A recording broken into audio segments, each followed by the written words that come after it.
नमस्कार दोस्तों, आपका स्वागत करता हूं इस YouTube channel SK coaching centre पर। दोस्तों, आज हम लोग रीजनिंग के पार्ट नंबर 11 को देखने वाले हैं और इस वाले वीडियो के अंदर हम लोग रीजनिंग के 10 इम्पोर्टेंट प्रश्न को देखेंगे जो कि आपको आने वाले आगामी सभी परीक्षाओं के लिए काफ़ी महत्वपूर्ण होने वाला है। और ये सभी प्रश्न को हम लोग एकदम शॉर्ट ट्रिक के साथ सॉल्व करेंगे। तो वीडियो में आप लोग हमारे साथ अंत तक ज़रूर बने रहिएगा और ये सभी प्रश्न को पहले आप लोग खुद से ज़रूर सॉल्व करने की कोशिश कीजिएगा। चलिए हम लोग 1 नंबर क्वेश्चन की ओर चलते हैं। ये रहा क्वेश्चन नंबर 1। क्वेश्चन नंबर 1 आपको कह रहा है नीचे दिए गए प्रश्न में संबंधित शब्द को चुनिए। संबंधित शब्द चुनने के लिए बोला जा रहा है जिस प्रकार से रेलगाड़ी का संबंध पटरी के साथ है उसी प्रकार से हम लोगों से पूछा जा रहा है ये दोनों क्वेश्चन मार्क पर कौन से शब्द संबंधित भरे जाएंगे। अगर आप लोग ध्यान से देखिएगा तो रेलगाड़ी जो है पटरी पर चलता है तो रेलगाड़ी से आपका पटरी लिखा हुआ है। इसी प्रकार के अब हम लोग संबंधित ऑप्शन को देखेंगे तो आप लोग ध्यान से देखिएगा। ऑप्शन नंबर सी में तो ट्रक से आपका सड़क लिखा हुआ है। दोस्तों, जिस प्रकार से रेलगाड़ी पटरी पर चलता है उसी प्रकार से ट्रक जो है आपका सड़क पर चलता है, यानी कि इस वाले क्वेश्चन मार्क पर ट्रक और इस वाले क्वेश्चन मार्क पर सड़क भरे जाएंगे। क्वेश्चन नंबर 1 का आपका ऑप्शन नंबर सी जो है सही उत्तर बनता है। चलिए अगले प्रश्न की ओर हम लोग चलेंगे, क्वेश्चन नंबर 2 की ओर। ये रहा क्वेश्चन नंबर 2। क्वेश्चन नंबर 2 आपको कह रहा है नीचे दिए गए प्रश्न में संबंधित संख्या को चुनिए। इस बार आपको संबंधित संख्या चुनने के लिए बोला जा रहा है जिस प्रकार से 62 का संबंध 145 के साथ है उसी प्रकार से हम लोगों से पूछा जा रहा है ये दोनों क्वेश्चन मार्क पर कौन से संख्या संबंधित भरे जाएंगे। सबसे पहले आप लोग ये समझने की कोशिश कीजिएगा 62 का संबंध 145 के साथ किस प्रकार से है। 62 को हम लोग क्या करेंगे ताकि हमारा 145 बन जाए।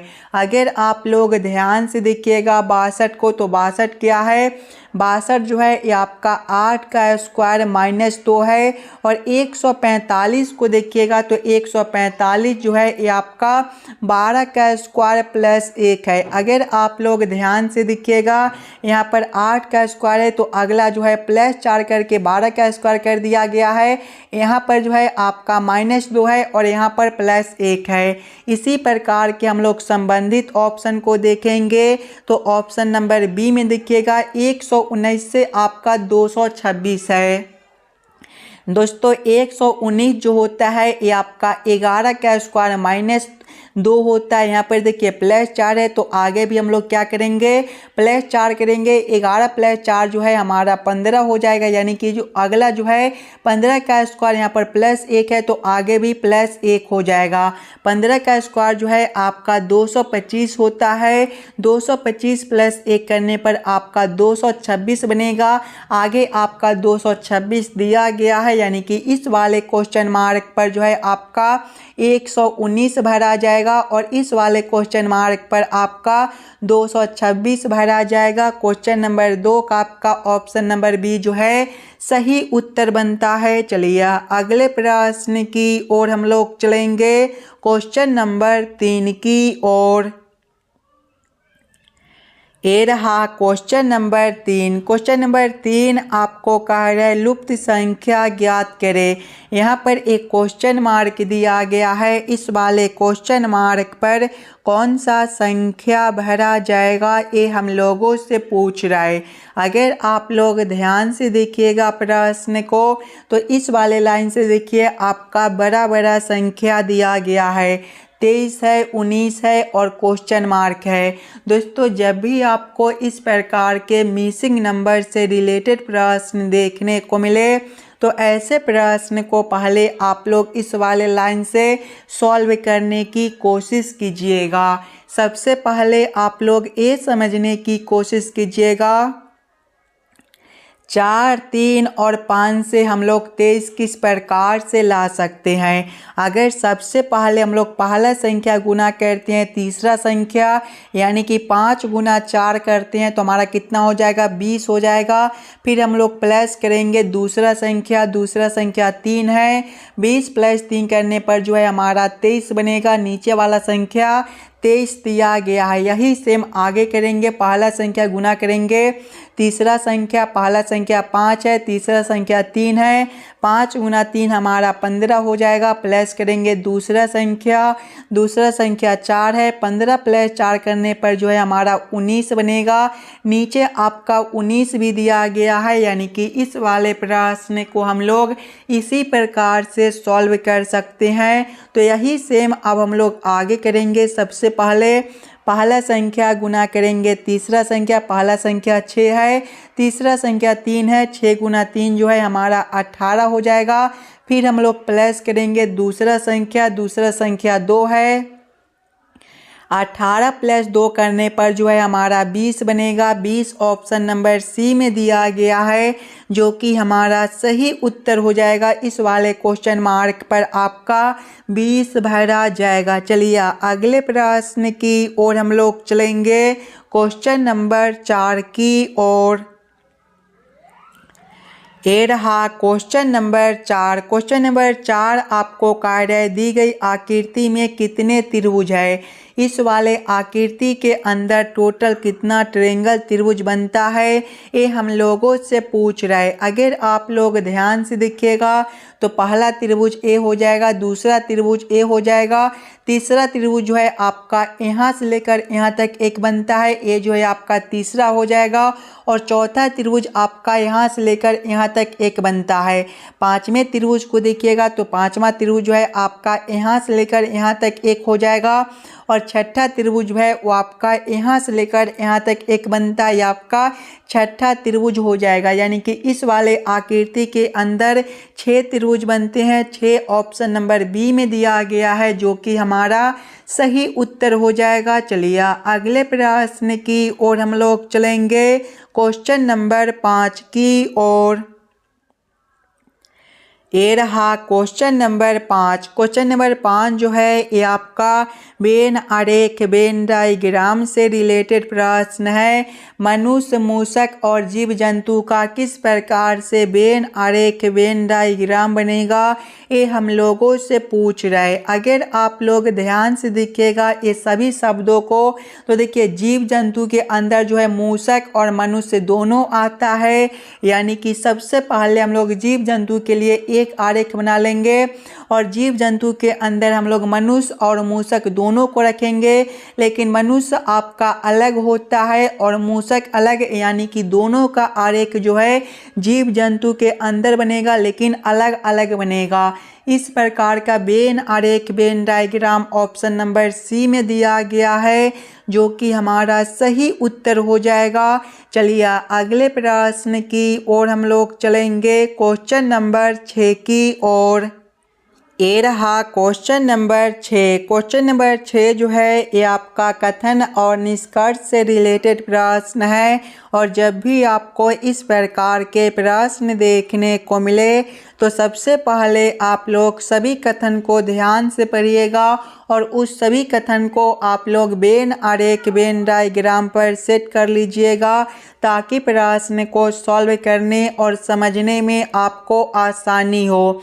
देखिए कथन एक आपको कार्य सभी कुर्सियां मेज है। इसका वेन आरेख वेन डायग्राम किस प्रकार से बनेगा, सभी कुर्सियां क्या है मेज है, यानी कि मेज के अंदर जो है कुर्सियां हो जाएगा। ये जो आरेख है ये आपका मेज के लिए हो जाएगा, तो आप लोग यहाँ पर मेज भी लिख लीजिएगा और मेज के अंदर जो है कुर्सियां हो जाएगा। यानी कि ये जो आरेख है आपका कुर्सियां के लिए हो जाएगा, तो आप लोग यहाँ पर जो है कुर्सियां भी लिख लीजिएगा, ताकि प्रश्न को सॉल्व करने और समझने में आपको जो है कोई दिक्कत ना हो।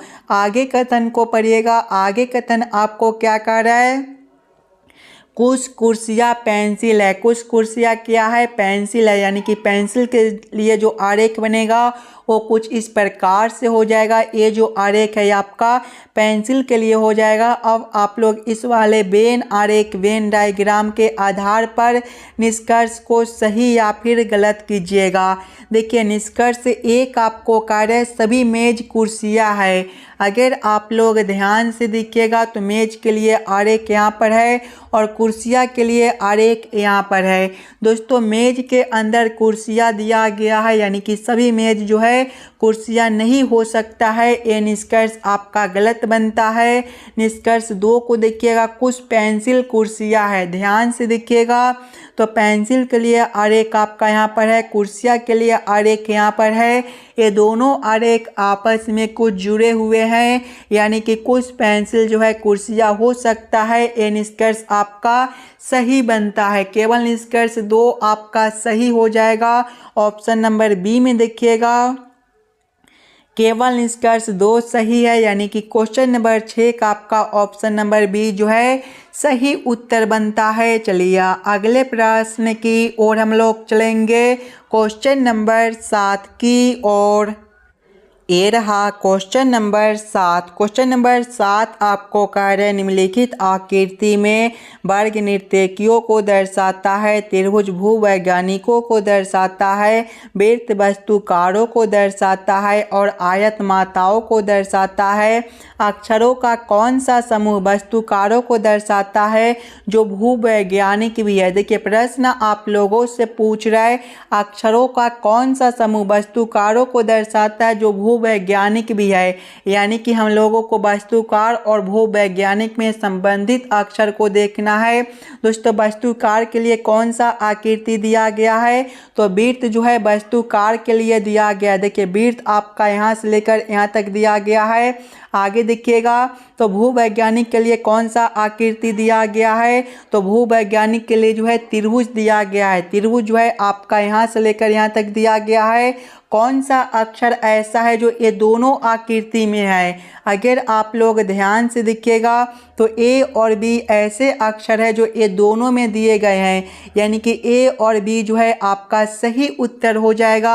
ए और बी ऑप्शन नंबर ए में दिया गया है जो कि हमारा सही उत्तर बनता है। चलिए अगले प्रश्न की ओर हम लोग चलेंगे, क्वेश्चन नंबर 8 की ओर। ये रहा क्वेश्चन नंबर 8। क्वेश्चन नंबर 8 आपको कार्य किसी कोड भाषा में जोड़ का मतलब गुना है, घटाव का मतलब जोड़ है, गुना का मतलब भाग है और भाग का मतलब घटाव है। निम्नलिखित प्रश्न का उत्तर क्या है? यहाँ पर एक समीकरण दिया गया है, इस वाले समीकरण का मान क्या होगा ये हम लोगों से पूछ रहा है। देखिए प्रश्न आपको कह रहा है कि जोड़ का मतलब गुना है यानी कि इस वाले समीकरण में जहाँ पर जोड़ दिया गया है वहाँ पर हम लोग गुना को रखेंगे। घटाव का मतलब जोड़ है, घटाव के जगह पे जोड़ को रखेंगे। गुना का मतलब भाग है, गुना के जगह पे भाग को रखेंगे और भाग का मतलब घटाव है यानी कि भाग के जगह पे घटाव को रखकर इस वाले समीकरण को हम लोग हल कर लेंगे। सबसे पहले देखिएगा तो 54 गुना 9 है। गुना का मतलब क्या दिया गया है? तो गुना का मतलब जो है आपका भाग है यानी कि यहाँ पर आपका भागा 9 हो जाएगा। उसके बाद घटाव है, घटाव का मतलब क्या दिया गया है? तो घटाव का जो मतलब है वो आपका जोड़ है यानी कि यहाँ पर आपका जोड़ 3 हो जाएगा।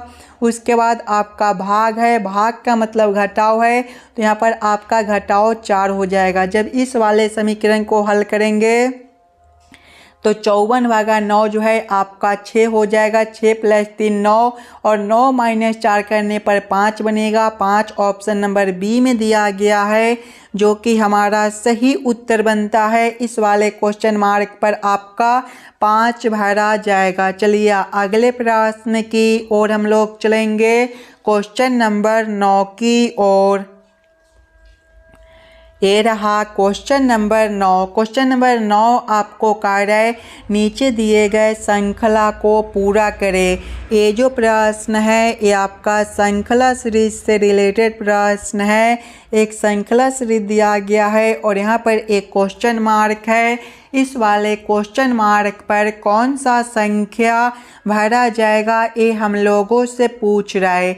अगर आप लोग ध्यान से देखिएगा श्रृंखला सीरीज को तो पहले 17 है, 17 के आगे 19 है, 17 + 2 करने पर 19 बनता है, 19 के आगे 22 है, यहाँ पर आपका +3 है, 22 के आगे 24 है, यहाँ पर +2 है, 24 के आगे 27 है, यहाँ पर आपका +3 है और आगे क्वेश्चन मार्क है। देखिए एक बार +2 करता है तो एक बार +3, यहाँ पर +3 का अंतर है यानी कि अगला +2 का अंतर हो जाएगा। 27 + 2 करने पर 29 बनेगा। 29 ऑप्शन नंबर बी में दिया गया है जो कि हमारा सही उत्तर हो जाएगा। चलिए अगले प्रश्न की ओर हम लोग चलेंगे, क्वेश्चन नंबर 10 की ओर। ये रहा क्वेश्चन नंबर 10। क्वेश्चन नंबर 10 आपको कार्य नीचे दिए गए अक्षर श्रृंखला को पूरा करें। ये जो प्रश्न है अक्षर श्रृंखला से रिलेटेड प्रश्न है। एक अक्षर श्रृंखला दिया गया है और यहाँ पर एक क्वेश्चन मार्क है।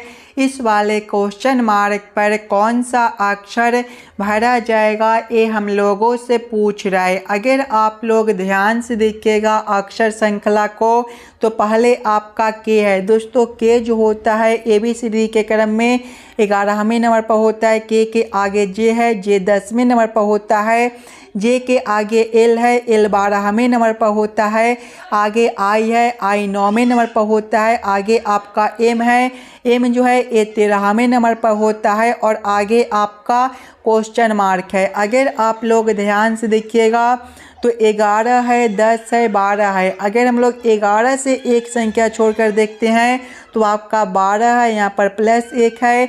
12 से एक संख्या छोड़कर देखते हैं तो आपका 13 है, +1 है।